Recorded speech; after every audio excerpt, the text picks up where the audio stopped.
feel like I don't even know what to say.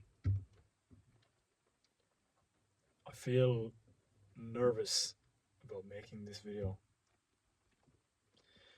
And I've been trying to figure out why I've been nervous about making this video, and I think it's because that I haven't made a video in over a year.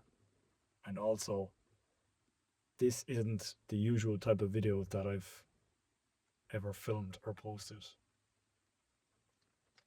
So I think that's why. For those of you who are watching and wondering what this video is about, this video is a video explaining my absence, why I'm not posting videos anymore, and what happened.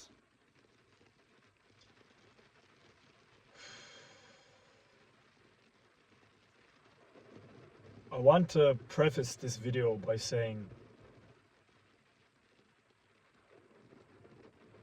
I don't want people watching this if they don't want to watch it. I want to make this video because I love making videos and I miss making videos.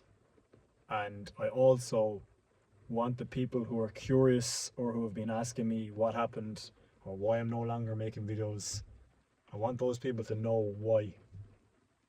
And I hope that in me making this video that it is a step towards me creating more content and also possibly helping other people who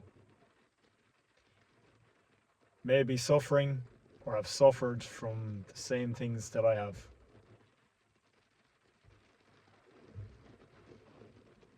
Okay. What happens? So, about 2 years ago, during a training session, something bad happened that led me to where I am right now.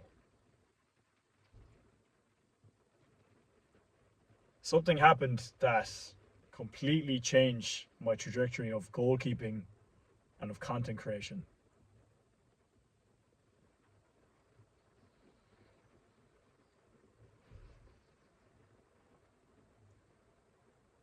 So it was about 2 years ago, over 2 years ago, and we were pushing. It was towards the end of the season. We probably only had a handful of games left, and we were pushing towards winning the league and winning the cup, and things were looking hopeful.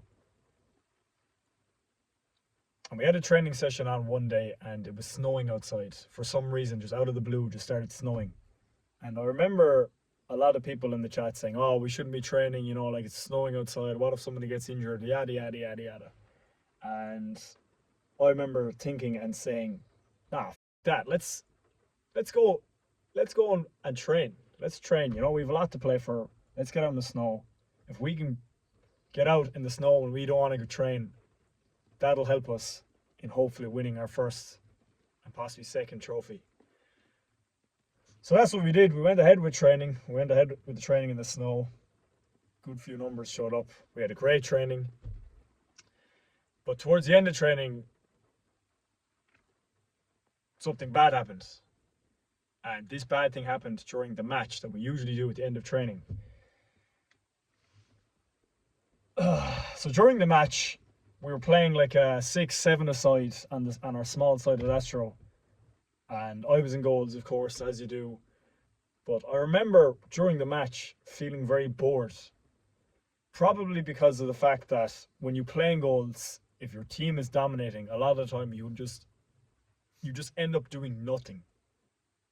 So I remember being in goals, being bored and thinking, "Oh man, I need to get into this game more," especially because it's snowing and it's really cold outside. I'm getting cold just standing here. So if anyone else watching this is a goalkeeper, you would be familiar with this, but when you feel out of the game, you try and get into the game more, whether that's through shouting, communication, just general communication with your players. sweeping at the back, trying to clear any through balls, or even just looking for passes, to and from your defenders. So that's basically what I started doing. I started sweeping in this training match. I started coming up higher and higher and higher and higher, because in my mind I'm thinking the higher I am to the up the field, the more involved I am in the game, the more I can get involved and sweep and possibly look for a pass and pass it back. Just keep warm and keep my mind occupied in the game. And I remember doing this, and I remember on the opposing team was one of my close friends who I don't want to name out of respect for him. But I remember he was playing up front on the opposing team. And I remember thinking in my head, because I feel like I'm a very competitive person, I remember thinking in my head, there's no way, hope in hell, I am leaving this fucker scoring me. There's no way it's happening. So as I was sweeping and getting more involved in the game, I kept thinking in my mind, I'm going to have to fucking sweep here and fucking get any ball that comes through to him. And that's what I was doing. Like, I was sweeping and stopping the balls coming through and doing an okay job at that exact role. But there was a point in the game where the ball got put over the top. And at this point, I was sweeping so much in the training match that I was basically in and around our own halfway line, or the halfway line. And I remember the ball got put over the top, and it was put over the top for my friend. And it was put in an area between him and myself, an area where I was unsure if I was going to be able to get to it. However, in my mind, I remember thinking, I'm so far away from the goals that I have to get this ball, otherwise he's going to score. So I remember the ball got put over the top and thinking all this in my head, and the ball getting closer to me and closer to me, and him getting closer to me and closer to me, and thinking, I'm not going to get this ball. I remember worrying, thinking, I'm not going to get this ball. He's going to tap it around me and he's going to score. So in my head, him scoring is the last possible option that could occur. Like, that is just like not in my mind at all. Like, I can't fathom that at all. I couldn't at the time. Like, he was just not scoring. So I remember the ball coming closer and closer and closer to me. And as it was coming closer and closer and closer, I was thinking, oh shit, I might actually get to this. I might get to it. But the problem was, he was also getting closer and closer and closer to the ball. And this was in and around just after the halfway line, just for reference. And yeah, I remember the ball coming closer and closer and closer. And as it was coming closer and closer and closer, and he was running towards us, I was thinking, oh my God, I might get this ball. I might not get this ball. I might have to take him out of it. And I remember, as it happened, the way he was running at like a diagonal, and I was running straight, and the ball was coming at a diagonal. So like, it was kind of like this and this. And I was thinking, I might get this ball, but I am going to have to take him out as a cost. I'm going to have to take him out as well. So that's what I did. So the ball was coming towards me at an angle, and the only way I could get to it, because I was running straight, was by putting my leg out in a weird way that allowed me to get the ball. However, I was preventing him from even touching the ball or getting the aftermath of the ball. So I collided with him and took him out. And I remember this happening and thinking in my head, oh my God, yes, what a tackle.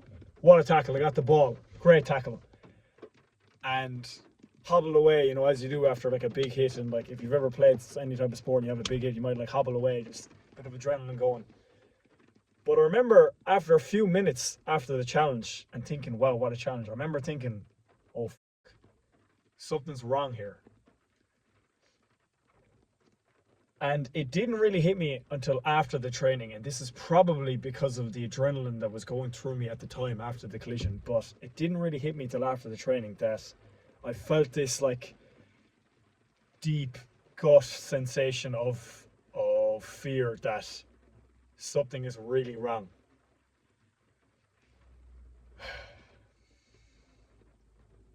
But I didn't want to think much of it, because I thought, okay, no, I've had injuries before, I've had collisions before, it's just probably just a bad knock, nothing crazy, like, So I didn't really want to take much for it because I didn't want to give in to the fact that I might be something bad. I didn't want to admit that. So about a week passed, and we had a game coming up on the weekend, and it was a pretty big game. But at the time, I still wasn't okay for the game, and I remember saying to the lads, like, I'm not okay for this game. I can't play. And I was thinking in my head, like, I could be screwed here, but I didn't want to admit it to anyone else or to myself, because at this time the content was doing so well. All the videos, the TikTok, the Instagram, all of the YouTube videos, they were all doing so well. They were thriving. So much so that I was getting invited to charity games, to play in charity games as some sort of celebrity at these charity games, which was just baffling to me because I never ever pictured myself as that type of person, or the type of person that would be involved in that. So I had this fear in my mind when it happened, that if I don't play or tell myself that I'm alright to play, I'm going to lose all this. All of these videos and following and followers and support. I'm just going to lose it all. It's just going to go. I had this fear, and I feel like it's a pretty normal fear to have. So this was in the back of my mind when we had games coming up, and I feel like I missed 2 games. But one of the games got called off because of weather, so I only missed like 1 game, and the game that I missed was a pretty big game, and we lost pretty well. I don't remember the exact score, but I feel like we lost by a good bit in that game. So in my mind, I'm thinking, it's coming towards the end of the season here. We're pushing for a league and a trophy. I need to get back playing. Like, I don't have time to be fiddling around worrying about an injury. I just have to get back playing. So that's what I did. I just went back playing. I just started playing, just out of fear of losing the trophies, potentially not winning the trophies, and the fear of losing all of this following that I'd gained on social media from creating my content. So that's what I did. I just started playing the games while injured. There was a couple of games towards the end of the season, like league decider games and cup final games that I played, and I was injured in the games. And thankfully, I'm thinking back now, like, thankfully I actually didn't have much to do in those games. Thanks to my defense, like I didn't have much to do. So anyway, that season ended, and if anyone here watches any of my videos, they know what would happen in those results, and I'm not going to spoil people because I want people to go back and watch those videos for themselves and experience what happened for themselves. But anyway, the season ended, and we were feeling good, I was feeling good, feeling great. I still felt injured, but I thought, nah, it's fine. I have the summer off now. I can do whatever I want. Try and fix it. I can try and fix it and hopefully get back playing for the start of the new season. So that's what I did. I went to see a physio, and he diagnosed it as like a hamstring problem. And I went about doing rehab, and I felt a small bit better, but I hadn't really been training or playing matches, so I never really properly tested. But I felt good. I felt better than what I felt before. So I went back playing, and it was the start of the new season, and the first game went ahead, and I was warming up for it. And I don't think I'd done any training up until that point either, because I was fearing that the injury wasn't that healed yet. But I didn't want to miss the game, so I was like, I'm going to play the game. And I remember warming up in this game and thinking in the back of my head, oh, something is not right here. Like, just something is not right. I don't know what it is, but something is not right. But once again, out of fear of not playing and not being involved, and fear of not recording games and losing the following, I just got on with it. I just played, and I played that game, and I played the next game, and I played the next game, and I played the next game, and all in between I was just doing loads of rehab and playing and doing rehab, playing and doing rehab. And I remember every single game, without fail, feeling like something was wrong and that I am performing awfully. And I can say this openly now, but I felt almost as if in every game that I had a terrible game, because I felt that I couldn't do the things that I wanted to do because I was being held back by an injury or something in my leg, and I didn't know what it was, and I was just being held back, and I started to feel Oh, I started to worry, man. I started to worry big time. I started worrying about not being able to create content, and I started worrying about not being able to playing goals and losing everything because I'd spent so much time and effort and energy and brain power figuring out social media and how to create content and post content. I'd spent so much time into figuring out, and I was finally seeing successful results, and I just feared that I could just lose it all. And I kept playing and doing rehab, and the injury just kept getting worse and worse and worse. And I remember it coming to a point where I played a game, and I played so badly in the game that afterwards I was so angry at myself that I went up to my manager. I said, I'm not playing anymore. Like, I'm not. I just feel like, I remember saying this. I was like, Brian or Reg, I was like, I feel like I'm letting the lads down. I feel like I'm standing in goals and I can't give it my all. And I don't feel like I can play. I don't feel like I can put myself to playing goals when I can't give it my all. I just feel like I'm just letting people down. So I said this to him, and thankfully he was very understanding of it. And he said, "Look, Sean, I understand. You need to go. You need to get fixed. Maybe it's something else wrong with you. Maybe you should go see another physio." And I was like, "Yeah." So that's what I did. I took the rest of the season off. So this was probably halfway through the season. And at this point, I was worrying. I was worrying about the injury, and I was worrying about the videos. But the good thing is I had videos to edit, so I was editing them and posting them. So that kept me going while I was doing the rehab. But the problem that I had at this point, right, was that I didn't know what was wrong with me. So I was seeing physios and seeing different doctors, and they were giving me their diagnoses, and I was doing rehab. And a lot of the time it was like, your hamstring, there's a tear in your hamstring, you need to do hamstring rehab. And then they were like, oh no, maybe it's your knee, maybe it's your popliteus muscle, which is a very small muscle in behind the knee or something like that, and never heard of it. And I was doing all this rehab, and I was seeing doctors that are like, no, your bones are fine, it's just muscle, yada yada yada yada yada. And it wasn't until this time when I went to see this specific physio by the name of Craig. And I want to say his name because I have a lot of respect for Craig, and I have a lot of appreciation for him because I feel like he's very good at what he does. And he really cares about his patients, and I can feel that from every conversation that I've ever had with him. But it wasn't until that I went to see Craig that I was up on it. I remember this. I was up on his physio bed, and he was like feeling around, and I was explaining him the symptoms, what was wrong, and how it happened. It was a collision injury. And I remember him fiddling around with different things on my leg and comparing things, and he was like, it was almost like as if he had found something that wasn't supposed to be there, almost. So he started shaking. He had me up on the leg, and my leg was like bent in a certain way, and he was like shaking, and he's like, Sean, this isn't right. I was like, what do you mean? He was like, look at this. And he went to my other leg and started showing me.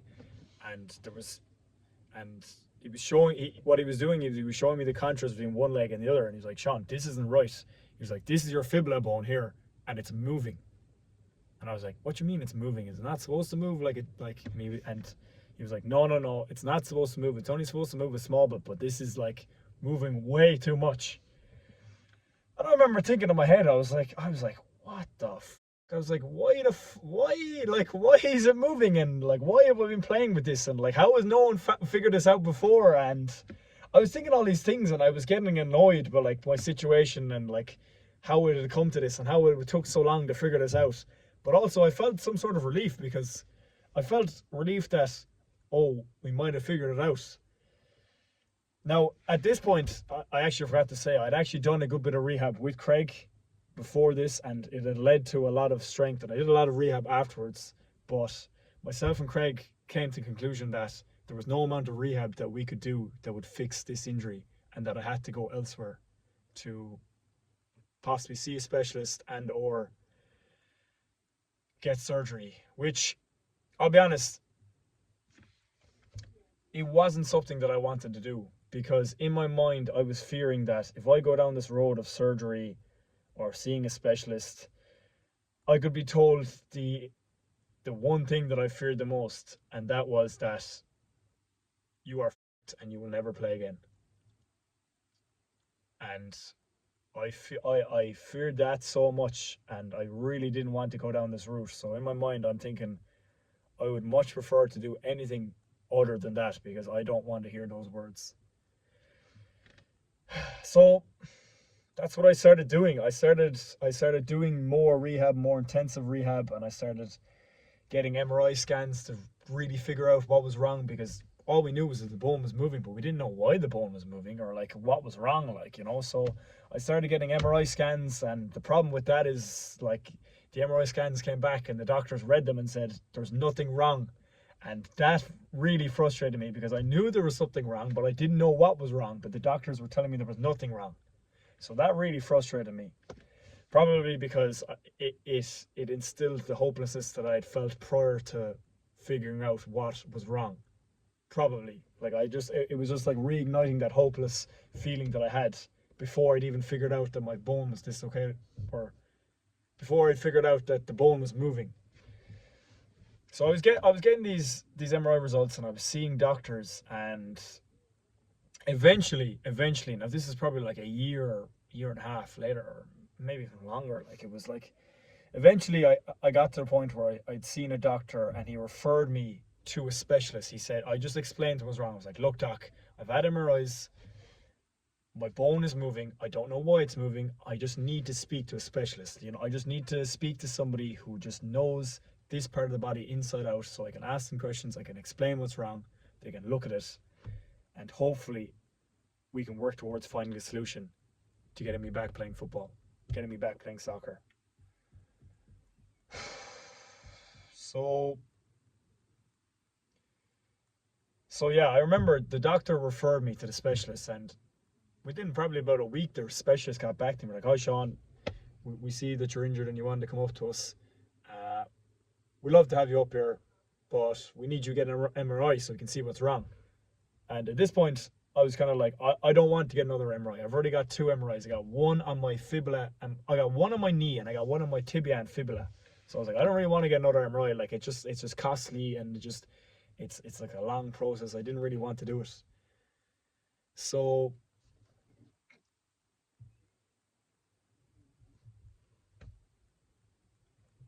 sorry, somebody was walking past there, so I got a bit distracted.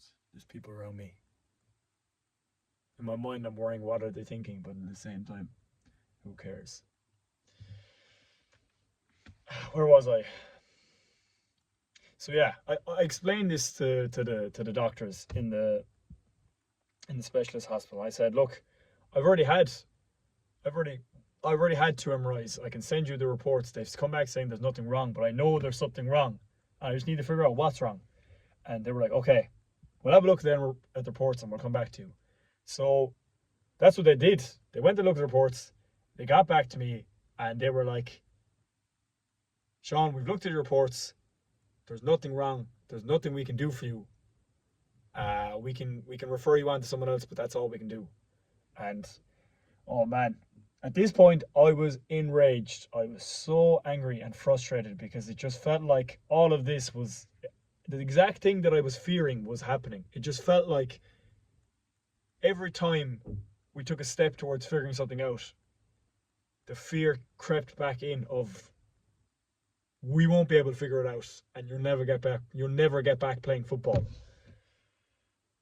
So I remember just being so angry and frustrated at this, and I was thinking of, I had these thoughts in my mind like, oh, will I just give up? Will I just stop? But deep down, I didn't want that. I didn't want to give up. I didn't want to give in to this. I wanted to get back playing football, at whatever cost, like whatever it took. I wanted to get back playing.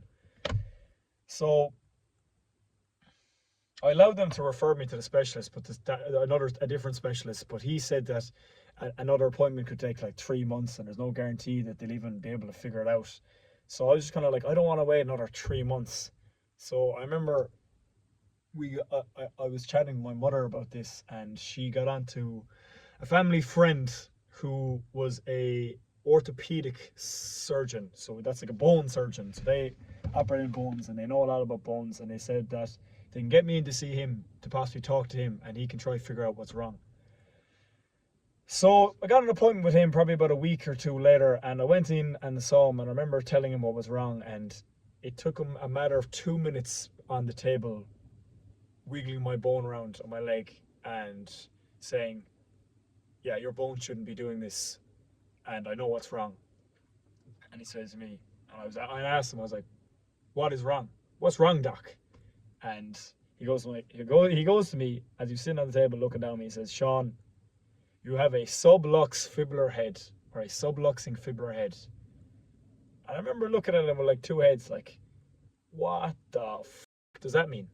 Like, what does that mean? I was like, what does it mean? And he basically said that your fibula is dislocated.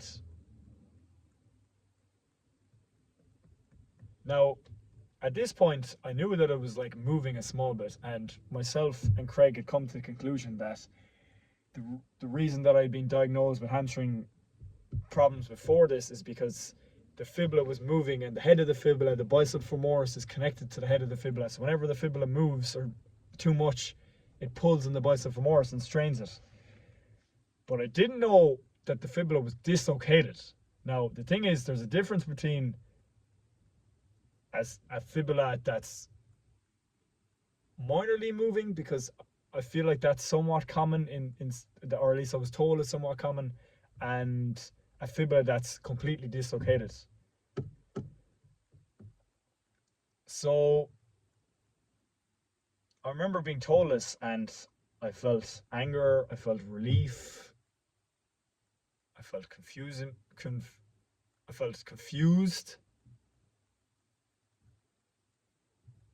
I felt small but hopeless, because I was worried that there wouldn't be anything that they could do, because the doctor said to me after all of this, he said, I can refer you back up to Santry, and this referral will have more to it because of who the doctor was. He was very qualified, and he can put in a word and they will probably listen this time. But he said that he feared that this is something that's so uncommon that he feared that I wouldn't be able to get back playing football again. And thinking back at it now, it's kind of funny, because that fear that he had was almost like a fear that he was instilling onto me, but also it was the fear that I had the whole time. It was the fear that whatever this was, even though I didn't know what it was or what I could do about it, whatever it was going to cause me to have to give up playing soccer and potentially give up creating videos. And that's when it really hit me. Because up until that point, I was just in denial. I had this fear, and I didn't even admit it to myself. Like, I'm only really admitting it to myself now, but I had this fear in my mind that this could happen, but I was in denial the whole time. Like, I was playing games, and I was doing rehab, and I was doing everything I could. I was doing ice baths, I was doing saunas, I changed my diet up, I was eating all these weird foods that were supposed to help, like bone regeneration and muscle regeneration, all these things, like. But it was at this point where the sense of denial dissolved, and I felt a realization on the situation where I might not ever get back playing football. But I remember, even though I was feeling this way, I remember thinking in my mind, look, I don't gain anything from thinking like this. Even if this is the case and I don't get to play soccer or football again, I don't want to give up on that chance. I don't want to give up on the chance of possibly going back and playing. Or I don't want to give up on the chance of never playing again. I don't want to do that. So I said to the doc, go ahead with the referral. I want to get back up to Santry. I want to speak to a specialist and see what they could do. And that's what he did. And within a matter of a week, they got back to me and they said, oh yeah, we know you were on the phone to us. We've seen that you got another referral. You spoke to another doctor. We're more than happy for you to come up now and see you without an MRI, because we understand that this injury is actually serious and you weren't just like trying to get up there because you had a random weird injury, like, you know, because that's what it felt like. They thought I was just a random person with a random injury and I was just trying to chance my arm. But yeah, I got up there and spoke with the specialist doctor. I won't mention his name out of respect for him, but I went up and I saw him, and within a matter of minutes, he sat me down, wiggled my fibula around, and said, "Sean, your fibula is dislocated, and it shouldn't be. But the thing is, there's probably something we can do for you." And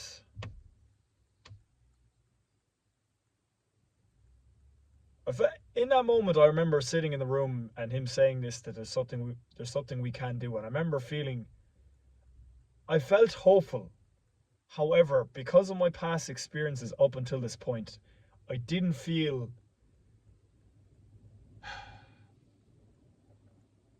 I didn't feel hopeful enough that it dissolved the fear, because I just felt like this fear was instilled in me based off the past experiences that I had. But the thing is, I still had this underlying feeling of hope, and I don't know the right word, but not wanting to give up, that I said, okay, let's do it. Let's go ahead with it. Whatever this is that you want to do.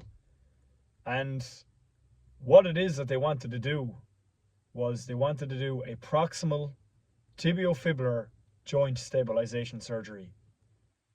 Now, for those of you who don't know what it is, because I didn't know what it was, it's a surgery where they take the head of the fibula, they cut open your leg where the head of the fibula is, they drill 2 holes, in my case, because apparently they needed 2 because I was a bigger person. They drill 2 holes through the head of the fibula and the head of the tibia, and they connect 2 metal tight ropes through the 2 bones to hold the fibula in place. So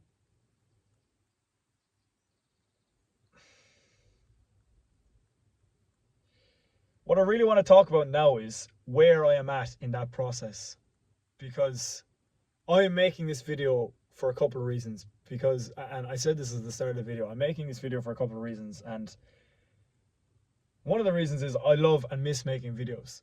So even though right now I'm sitting in my car, I'm not playing football, I miss making videos.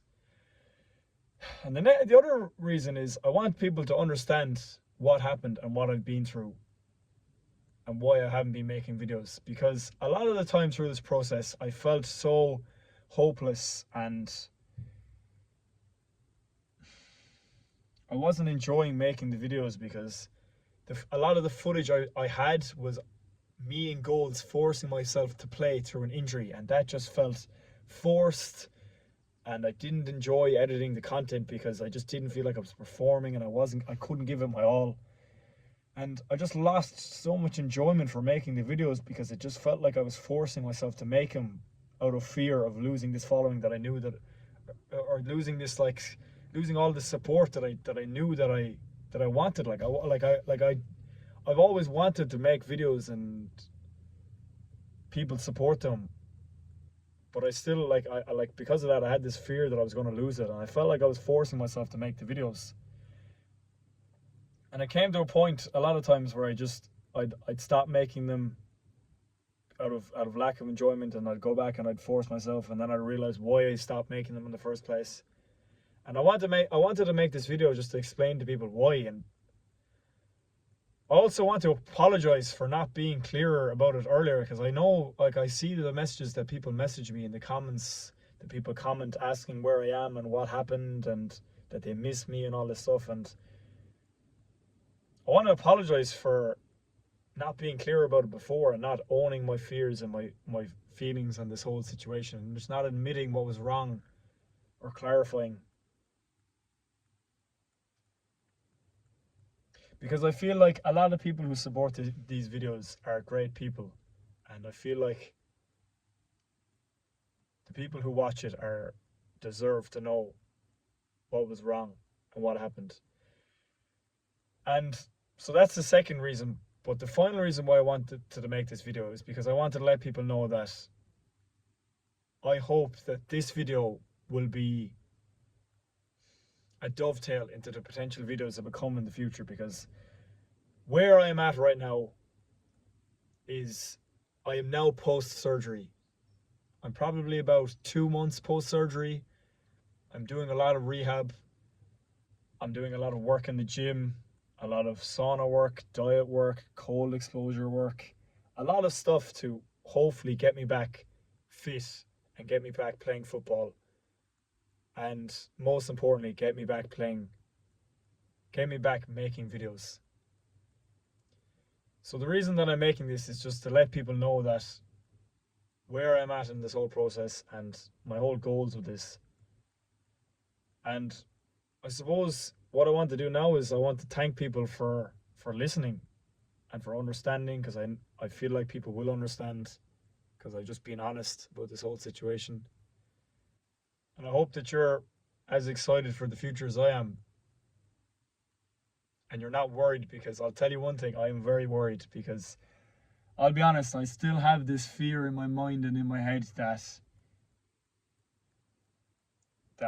this mightn't work out.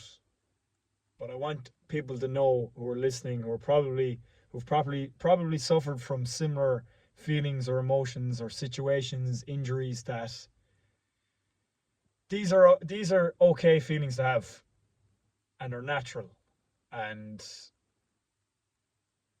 you just have to accept them for what they are and keep going, keep pushing forward.